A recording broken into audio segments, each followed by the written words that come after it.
La máquina humana. El concepto o idea filosófica del hombre-máquina no es nuevo. En el siglo XIX, George Garfield lo postulaba en las enseñanzas del Cuarto Camino. Hay mucha literatura al respecto. Ouspensky, Nicole y Bennett son buenos referentes de consulta para el que le interese. No es mi intención discutir el tema. Voy más allá de lo psicológico, voy al campo de la realidad general, la que no percibe el hombre o percibe de forma subjetiva. Hace algunos años tuvimos una charla con un buen amigo que titulamos El hombre de carbono y el hombre de silicio. Bastante tiempo después se estrenó la película Inteligencia Artificial, que sorprendentemente tiene una gran similitud con la idea sobre la que trató la charla en aquel momento. Ese concepto me abrió las puertas necesarias para comprender la realidad al respecto. El hombre es una máquina de carbono, creada para un fin determinado, el cual desconocemos de la misma forma que desconocemos que somos una máquina.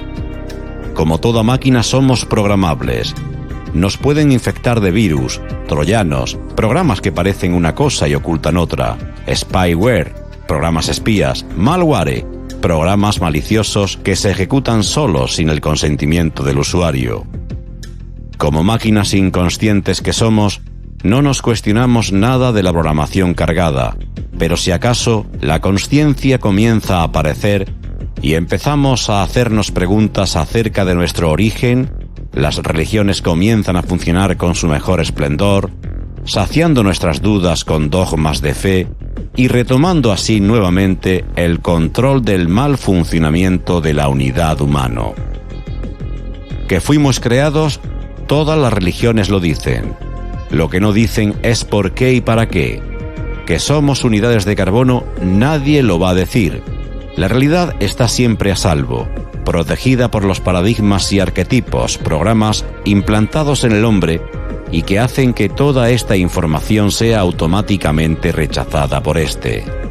Si una unidad de carbono se da cuenta de esto, ya no sirve para el propósito que fue creada, porque a partir de ese momento es autoprogramable y no responde a las órdenes.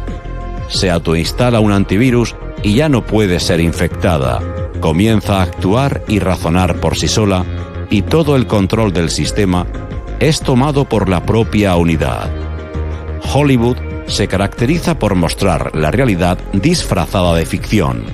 Más adelante hablaré de eso. Para el que le interese un ejemplo práctico de todo lo expuesto anteriormente, puede ver la película que reseñé al principio de este artículo, Inteligencia Artificial. Pero véanla desde el punto de vista de la información aquí expuesta. Dejen de lado los efectos especiales y concéntrense en lo que transmite la historia y entenderán lo que digo.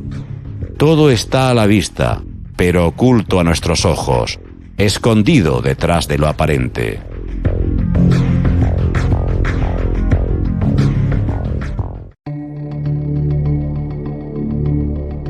Señales en el camino. Toda ruta, calle o camino tiene señales de tránsito que van guiando, advirtiendo y señalando los distintos acontecimientos que se aproximan. Todo conductor o transeúnte sabe interpretarlas si las ve. Algunos tienen el hábito incorporado de prestarles atención, evitando así accidentes y equivocaciones. Otros, en cambio, no les prestan atención o las ignoran categóricamente, dejando al azar el destino de su viaje. El camino de nuestras vidas está plagado de señales que no vemos, o vemos e ignoramos, o peor aún, vemos pero interpretamos mal. La tendencia más común ante la aparición de una de estas señales es relacionarla a la más primitiva y equívoca interpretación, y suponiendo que la señal fuese un número, terminamos jugándolo a la quiniela o lotería en lugar de averiguar el verdadero significado de la advertencia. Es como si viéramos un cartel que dijera velocidad máxima 60 km por hora.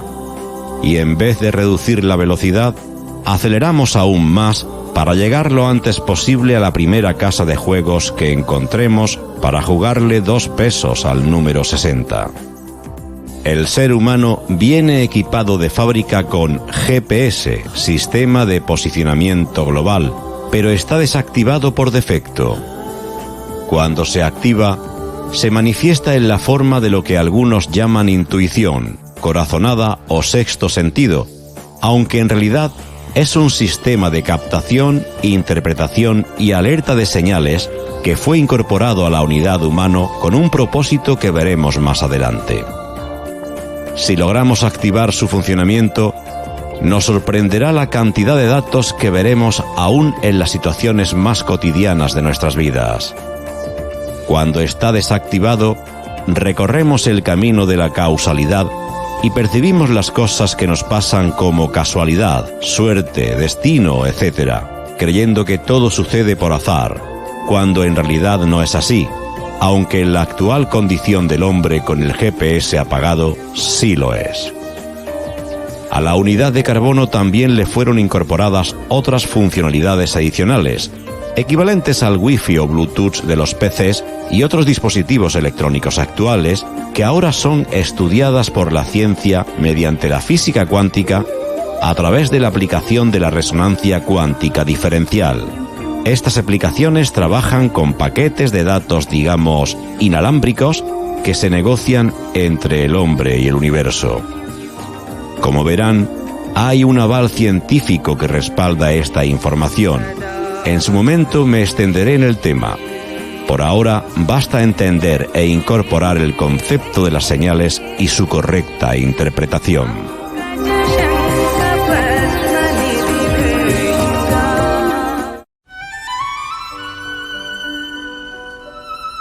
El pensamiento programado. El hombre está programado para pensar de una determinada manera. La inteligencia artificial de la unidad de carbono humano fue diseñada para razonar de forma lineal y en comportamientos estancos, sin cruce de datos ni análisis profundo de información, con capacidad de aprender, pero siempre sobre la base de conceptos preestablecidos y formulados por terceros, los cuales asume como verdaderos sin analizarlos en profundidad. De esta manera opera el 98% de la población mundial, el grupo que tiene instalado el sistema operativo más básico. El pensamiento lineal asegura que la primera información que la unidad recibe sea por lo general aceptada como verdadera. Los comportamientos estancos evitan el cruce de datos, evitando de esta manera la interconexión de la totalidad de la información y por tanto el aprendizaje individual por autoanálisis de la información. Todo esto crea el entorno apropiado de programación para mantener el control total de la unidad humano con la finalidad de dirigir el rebaño hacia sus respectivos corrales sin que nadie cree problemas. Pongamos un ejemplo de cómo funciona todo esto. Los medios de comunicación, gráficos, televisivos, radiales, transmiten una información referida a una exposición de la actual situación política y social de su país con juicio de valor incluido, opinión personal del medio, diciendo que esto solo puede suceder en un país tercermundista como el suyo y con sus actuales gobernantes. La información dice lo siguiente: hoy hemos derrotado la frivolidad y la hipocresía de los intelectuales progresistas, de esos que el pensamiento único es del que lo sabe todo y que condena la política mientras la practica. Desde hoy nos permitiremos mercantilizar un mundo en el que no quede lugar para la cultura. Desde 1968 no se podía hablar de moral. Nos impusieron el relativismo, la idea de que todo es igual, lo verdadero y lo falso, lo bello y lo feo, que el alumno vale tanto como el maestro, que no hay que poner notas para no traumatizar a los malos estudiantes.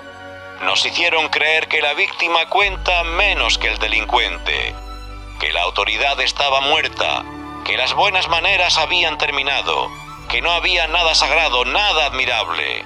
El eslogan era vivir sin obligaciones y gozar sin trabas. Quisieron terminar con la escuela de excelencia y del civismo. Asesinaron los escrúpulos y la ética. Una izquierda hipócrita que permitía indemnizaciones millonarias a los grandes directivos y el triunfo del depredador sobre el emprendedor. Esa izquierda está en la política, en los medios de comunicación, en la economía. Le ha tomado el gusto al poder. La crisis de la cultura del trabajo es una crisis moral. Hay que rehabilitar la cultura del trabajo. Dejaron sin poder a las fuerzas del orden y crearon una frase: se ha abierto una fosa entre la policía y la juventud. Los vándalos son buenos y la policía es mala, como si la sociedad fuera siempre culpable y el delincuente inocente. Defienden los servicios públicos pero jamás usan transporte colectivo. Aman mucho a la escuela pública pero mandan a sus hijos a colegios privados. Adoran la periferia pero jamás viven en ella. Firman peticiones cuando se expulsa a algún ocupa, pero no acepta que se instalen en su casa. Son esos que han renunciado al mérito y al esfuerzo y que atizan el odio a la familia, a la sociedad y a la república. Hoy debemos volver a los antiguos valores del respeto, de la educación, de la cultura y de las obligaciones antes que los derechos. Estos se ganan haciendo valer y respetar los anteriores. Usted acepta sin cuestionamiento tanto la información como el juicio de valor. Lo que no sabe por su incorrecta forma de pensar es que la situación aquí expuesta no es solo válida para su país, sino que se repite en la mayoría de los países, sean tercermundistas o del primer mundo, porque es el resultado de un modelo impuesto mundialmente, como fue en su momento el neoliberalismo, y posiblemente se sorprenda al saber que la información que acaba de escuchar en realidad fue un discurso pronunciado por el presidente francés Nicolas Sarkozy ante la Asamblea General de Francia. Como pueden ver, hay que aprender a pensar diferente, viendo la totalidad, relacionando datos, viendo qué intereses hay detrás de la información y opinando solo cuando están completamente seguros que la idea a exponer les pertenece y no les ha sido impuesta por manipulación con psicología social de masas. Reprogramemos el sistema para poder ver la verdad, y esta nos hará libres.